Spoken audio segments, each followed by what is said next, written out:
Hello everyone and welcome to CEP 200 for the summer 2025 semester. My name is Dr. Gray and I'm going to be your instructor for this course.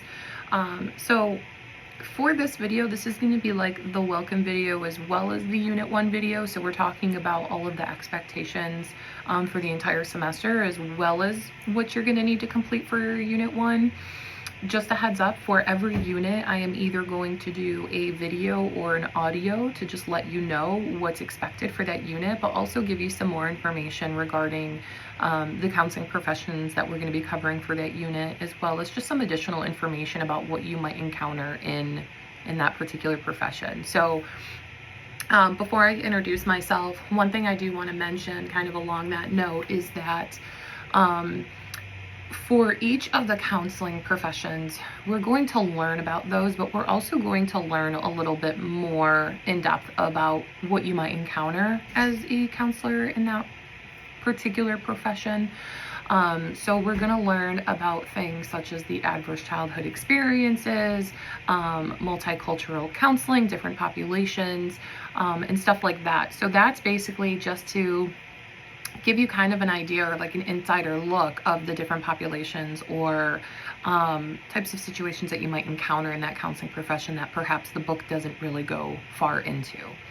So just to kind of give you a heads up, because there is, some extra supplemental materials and TED Talks and stuff that you're going to watch to kind of give you that insider information. So, all right, first things first, we're going to go through the syllabus a little bit. So I'm going to start off with talking a little bit about myself. I tend to forget to do this in the beginning of every semester, but again, my name is Dr. Gray. I am not only an adjunct professor at UB, but I am a full-time clinical supervisor with one of our local community mental health organizations.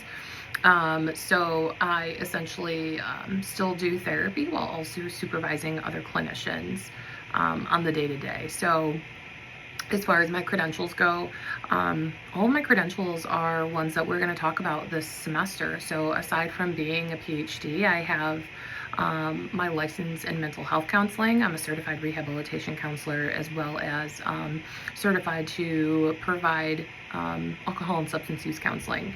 So those, again, are three of the professions that we're going to talk about in this course. So as far as the different capacities of counselors, I have served in a number of these counseling roles. So I like to think that I'm well equipped to teach this course. I've been teaching it for just about almost 10 years now. And so at the end of the semester, I'm going to ask for your feedback on ways to improve the course or really enhance it. And I take all of that feedback very seriously and will actually use it to continue to develop the course and make sure that it's relevant and meeting the needs of the students. So we'll revisit that again at the end of the semester, but all feedback is welcome and appreciated. So let's get into now the course description. So I am on the first page of the syllabus, and one of the things that I've noticed when students come into this course, they are under the impression that we are going to talk a lot about counseling interventions and how to interact with patients and clients and stuff like that. And while we do get into that just a tiny bit in maybe one or two of the units, that is not a focal point in this course. Primarily what we are looking to really answer or accomplish is understanding like what is a counselor, what is counseling, what's the difference among the different counseling professions, what are the credentials required for each of the counseling professions, and just like what are the different settings. So we're kind of really just getting back to the basics as far as the counseling professions that are available for someone in the field. So we're going to talk, like I mentioned, like licensed mental health counseling, rehabilitation counseling, school counseling, university and college level counseling, organizational counselors, stuff like that. So like I said, we'll talk a little bit about techniques and interventions, but that's really not a focal point in this course. So as far as mode of instruction, it is primarily online, as I'm sure you know when you registered for the course. The way that it is set up is that you have a week to finish all of the material for one unit. So students who are taking this as like a fall or a spring course will have 2 weeks, but just because of the kind of abbreviated summer schedule, you'll have about a week. So the book that is required is the Sage Guide to Careers for Counseling and Clinical Practice. So hopefully everyone has ordered this. I intentionally made the syllabi accessible before the semester started so that you knew what book you needed.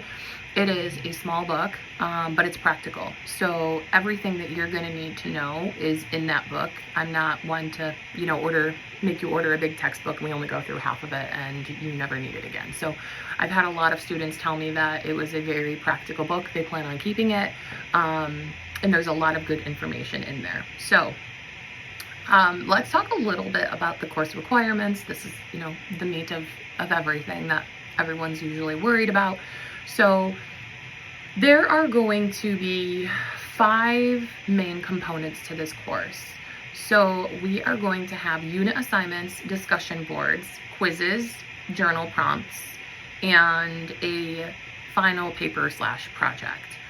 So just to go through this quickly, unit assignments, there's 5 of them and they are 20 points each.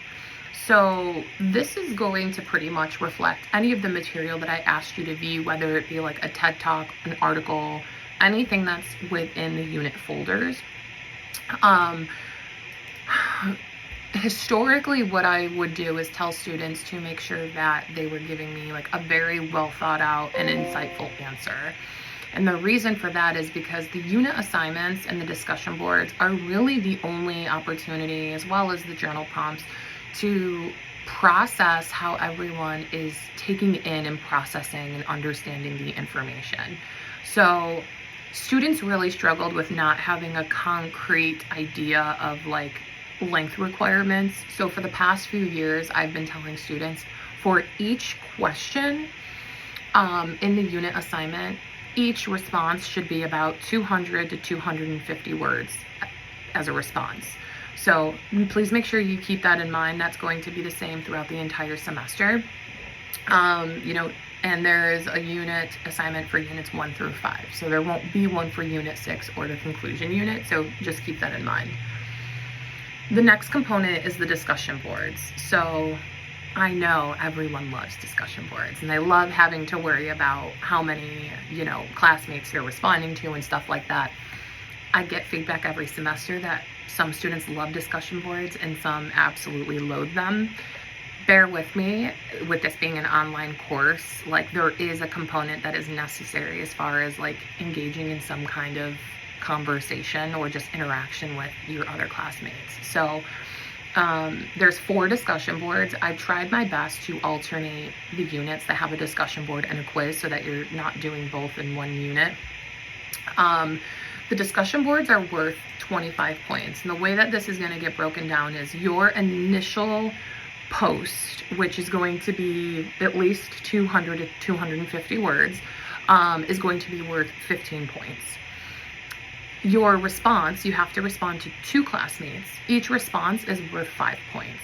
So I used to require for students to give a response to other classmates that were 200 and 250 words just to keep it consistent. Some feedback that I got over the semesters is like, sometimes it's a little bit too much when responding to classmates. So I'm gonna bump that down starting this semester and say, please have a response to your classmate be around 150 words, right? I don't like the sentences where it's like, you brought up a really good point, I agree, that's the end of the sentence. Like, I want it to be a conversation. I want you to be asking each other questions, so just make sure you're being engaging with responses to your classmates about 150 words for the full 5 points. Okay, so I did put something here in the syllabus. I've never had an issue with students being disrespectful or using inappropriate language or anything like that, but just for the sake, we have students who really get comfortable, which I love, and will start to really be vulnerable and share some intimate details about themselves, like especially in the unit where we talk about adverse childhood experiences and trauma, as well as one of the last units, we talk a little bit about suicide. So please just be sure that you are, using sensitive language, supporting one another. And I also understand that some of these topics can be triggering. So in the audio or the video for that unit, I will give a trigger warning. If it seems like it's too much, let me know and we'll come up with an alternative assignment. Okay, for quizzes, there are 3 quizzes. They are worth 25 points each. So for the quizzes, once you open them, you cannot close and reopen. You only get 1 attempt. However, there is no time limit. So if you want to open up the quiz and just have all of your materials set up and go through that way, that is totally fine. Please just know you cannot close and reopen it. The other thing for quizzes is I will provide 2 answers to each quiz in the unit audio or video. So that's just my way of really encouraging students to make sure that they are really engaging in all of the course material and actually watching or listening to the unit videos or audios that I provide. So the thing about the quizzes is they are not meant to be tricky. Just take your time. Every question is pretty much verbatim from the material. So the other thing I want to mention is that most of the quizzes require manual grading. So Brightspace isn't fantastic at typos. So it also differs on if you use capital letters or lowercase letters, it will dock you points when you actually have the right answer. So if you get a lower grade on your quiz and you feel like that's not correct, just give me some time to grade it and you might notice that your score goes up. So just putting that out there, that most of the quizzes require manual grading. The next component for the journal prompts and responses, so there are 5 of these and they are each worth, I believe it's actually 20 points. I believe that this is a typo in the syllabus. So again, just to encourage everyone to make sure that they are watching the videos, the journal prompts are going to be included in the unit audio or video every week. So make sure you're listening out for that. These are included in units 2 through 6, and your responses are private to your classmates. Your responses are only coming to me and me only. I'm the only one who can view them. So please feel free to be vulnerable, be honest, whatever you're comfortable with. And again, these journal prompts and responses should be around 200 to 250 words. You're probably noticing a pattern now with the length requirements. I try to keep it as consistent as possible just so it's easier to remember. The last thing is, and we will talk a little bit more about this throughout the semester, your final paper is going to be an advocacy paper. So this is a 4-page paper, not including the cover page abstract or references. You are going to identify a specific group of individuals who are served within the helping professions that you are interested in.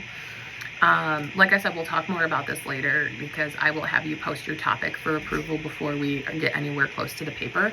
But, think about it a little bit. Is there a population that you really feel passionate about? Is it children who have experienced trauma, or the homeless population, the veteran population, minority populations,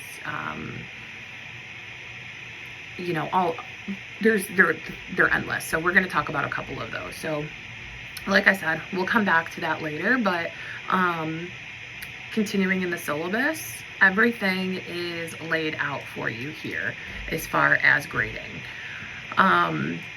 So as far as timelines, so I expect all of your work to be submitted by the deadline each week. If you need an extension, they're granted, but there's kind of a caveat to that. So if you need an extension, no problem, but you need to notify me of the request before the due date of your assignment. So, If it's like a Wednesday and you're like, there is no way I'm crammed with work, I'm doing all of the things, and there's absolutely no way that I'm gonna have my, stuff done by the due date, send me a message and just say, hey, I'd rather, put all of my effort and concentration into this instead of rushing through it. Can I have an extension? And I will grant you your extension. I prefer for the extensions to be asked or requested before the due date, just because I don't like running into things where students forget about something or, kind of neglect the course and then ask if they can still submit stuff after. So if you're asking to submit something after the due date, the answer is going to be no. But if you can keep this a priority and stay on track of everything and say, hey, I acknowledge that the due date is coming, or today is the due date and I can't abide by that, let me know. I'll give you a few days. So that's no problem. So as far as as far as when you can expect grades back by, I will have all of the assignments graded prior to the due date of the next unit. So say you complete unit 1 and you start unit 2, I will have all of your unit 1 grades back to you by the end of unit 2. So I give you a week to finish the work, I give myself a week to grade. So just for that expectation. Academic integrity, this is huge. I have unfortunately caught students plagiarizing almost every single semester. Please don't do it. It's uncomfortable for me. It's uncomfortable for you. It's just not a situation to be in. So please just make sure you are not going and plagiarizing from the internet or using AI and all of that stuff. Like, we do have the tools as instructors to catch that stuff. So please just don't do it.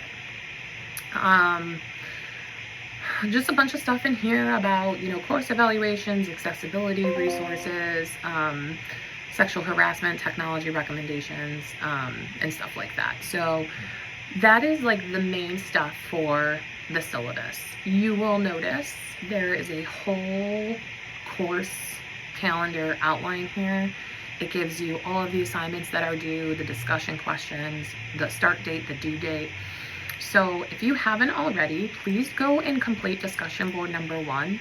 It was due before the course begins, but I don't expect anyone to look at this thing until the start date, which is today. So please go back, complete discussion board number 1, acknowledge that you reviewed this video, the syllabus, and just introduce yourself. So remember, 200 to 250 words for that, and comment on 2 of your classmates' posts. So for unit 1, this is what we're looking at. You're going to watch this video. You are going to read chapter 2 in your book, review the handout in the folder, which is the ACA Code of Ethics. You do not have to read this thoroughly. Just review it, take a look at what's in there, skim it, see what interests you. There's also a 2 supplemental articles. You are going to watch the TED Talk, The Power of Vulnerability by Brene Brown. Submit the unit 1 assignment, complete journal reflection number 1, and complete quiz number 1. So with this unit, we are just getting acquainted with the professional orientation, the code of ethics, and connecting with the profession. Next week, we will get more into introducing ourselves to the actual counseling careers. So again, this unit starts today, the 27th, and you have until Sunday at 11:59 p.m. to submit your materials. So every unit, for the most part, is going to be due on Sundays by 11:59. So it gives you just about a week to complete everything. And if you have any questions, please feel free to reach out and let me know. I'm usually pretty good with getting back to people within a few hours, but if anything, give me 24 to 48 hours. If you don't hear back from me, shoot me another email. But again, it's very rare that anyone has to wait that long. So for your journal number 1 prompt, the question here is, the APA requires some accredited programs to incorporate cultural competency training into their curricula. In what formats do you think such training would be most effective or beneficial? So for example, do you think that this is best, learned through taking a multicultural course, direct interaction with clients from various cultural backgrounds, that kind of thing? And what format would you personally prefer? So I've had people say conferences, multicultural courses, volunteer work, all that kind of stuff. So tell me what you think. And then let's take a look at quiz number 1 so that I can provide you the basically the 2 questions. So let me just, sometimes this gets a little tricky. So let's see if it's gonna let me.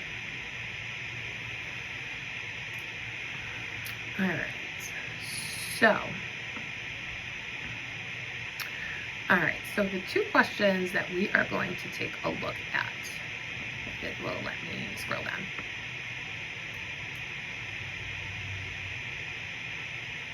Okay, so the first question is, come on, it's just loading. The way that I have done this as well is I take a look at the questions that I've noticed students struggle with the most the previous semester and give you the answer. So the first question is, most state boards for licensure require blank hours of coursework and blank hours of postgraduate supervision.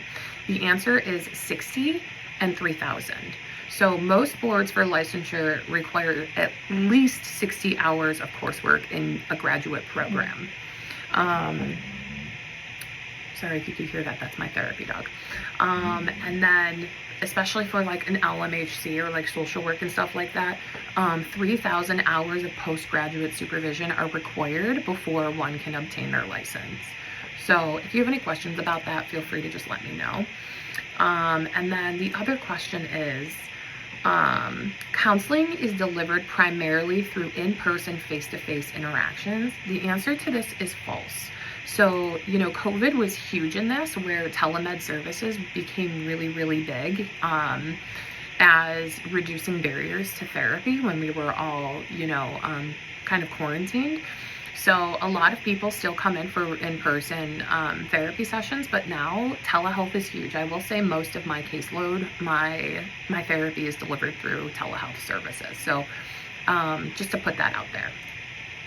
All right, I think that is it. I always end up forgetting a few things in these videos, so if anything, I'll just make an announcement in the folder, but welcome to the course. If you need absolutely anything, feel free to let me know, and I'll help you as much as I can. All right, looking forward to this semester with you all. Take care, everyone.